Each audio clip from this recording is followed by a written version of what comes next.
and welcome from wherever you join me today. Yes, it's me again, Jim Black from the Three Hats, 123, Stage Media channel, providing entertaining content media for all the world's stages. It's a pause for thought edition where I review one of my favourite movies, see what messages we can take from it, and how we could use those insights in today's busy lives. All the movies I review come from over the last several decades. Some you may know and some you may not. They all come from a book or screenplay, have a great cast and a fantastic soundtrack. Today's movie is no exception. From 1999, 10 Things I Hate About You. And as you can see from the light box, I had to improvise again because there wasn't enough of what I needed. Special note, always choose props for your set that do what you want them to do. It's just a thought. This is adapted from William Shakespeare's Taming of the Shrew. It's by Kirsten Smith and Karen McClure. They also did Legally Blonde, and that's something that I may review in the future. It's got an all-star cast. It's got Heath Ledger as Patrick Verona. It's got Julia Stiles as Katrina Stratford. Supporting cast is Larissa Oleynik, who plays Bianca, which is Kat's sister. You've got Joseph Gordon-Levitt, who plays Cameron. You've got David Drumholtz, who plays Michael. And the bad boy in this movie is Joey, and he's played by Andrew Keegan. So I ask, is it right? Do you really need to change anything, especially a shrew?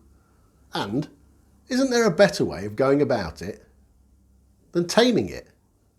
Let's get into this review and find out.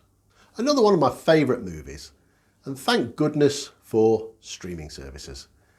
They seem to keep all your movies in one place. You can put them in your favourites if you want. And if I didn't, they'd be stacked up to the ceiling of DVDs and videos. If they still exist, by the way. My wife often catches me watching the same thing over and over again, but it's all in the name of research for the channel. Really, really is, honestly. Have you ever wondered about something or somebody enough to want to tame them, to change them, to make them what you want? But why should you? What is it about them that needs taming and changing? After all, they are who they are. They might be perfectly happy with that. And there must be other ways of getting to know them and growing with them in order to get a better understanding of who they are. Maybe it's you or your inner self that needs taming. The movie is about Patrick Verona, and he has to tame Kat. He's paid to do so he's not really doing it because he wants to. But if he does tame Kat, that means her sister Bianca will be free to date anybody because that's her dad's rules. Joey is the one that's doing the paying, and he wants to get Bianca, but it's all for the wrong reasons. Let's follow Patrick's journey and see how he uses these questions and see if he can work these two questions out as we go through the movie. Let's have a look at the plot. The movie is based around a high school, and it follows the year of the students there to the prom at the end. As we know, Patrick's job is to go out with Katrina because of the rules of her dad. Her sister Bianca cannot date anybody unless Katrina dates people. And that's a safe bet from the dad because he knows that Katrina doesn't like anybody. In fact, people keep out of her way, which is really strange because that's the reputation she's built up. But again, it's only a persona to keep people out of the real Katrina. Patrick is very similar. He's got a dark past, according to the rumours, but they're only rumours. He's supposed to have set fire to a school. He's supposed to have been in prison. He's supposed to have been kicked out of so many schools that this is the only school that will take him.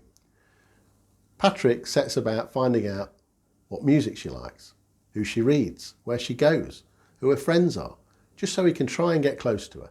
Obviously, if he does, he gets paid. And then he can buy the guitar that he's always wanted to buy, because he's a bit of a musician. Oh, I like guitars.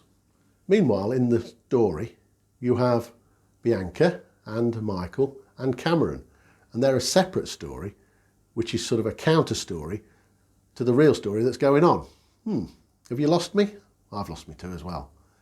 Anyway, what happens next is that things move on throughout the school year. Can Michael become Bianca's date?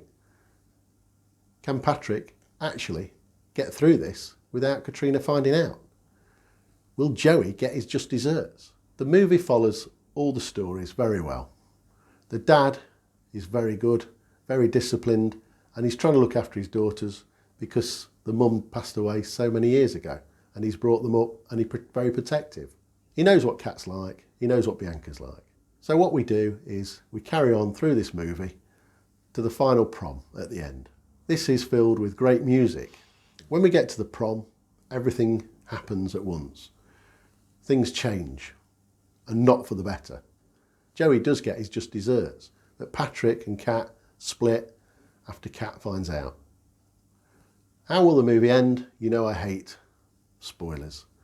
Let's just say that it's always the end, which is the new beginning. If we look at ourselves and the things that we want to tame, it's always about us, not them.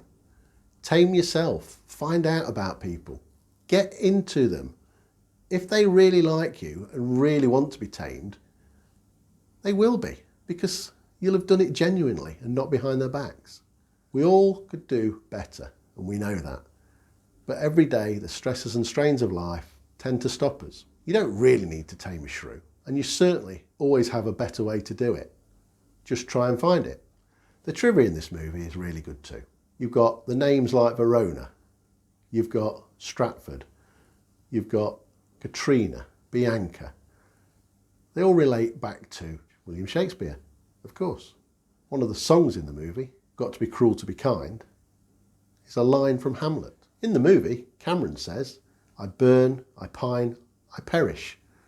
And that's actually a line from Taming of the Shrew. And did you know that Frankie Valli, who had the hit with Can't Take My Eyes Off You, that song was suggested by Julia Stiles for Heath Ledger to sing at that time when there's a marching band.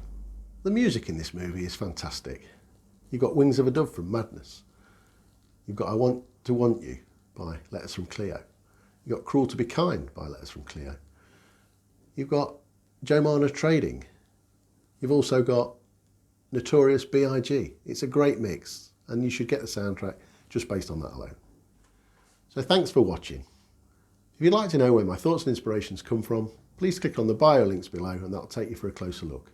If you want to subscribe to my channel, please do so and hit the notification bell, and that'll tell you when the next one's been uploaded. All comments are welcome, and I'll do my best to get back to you as and when I can. And I've been Jim Black for the Three Hats Stage Media channel for this edition of Pause for Thought.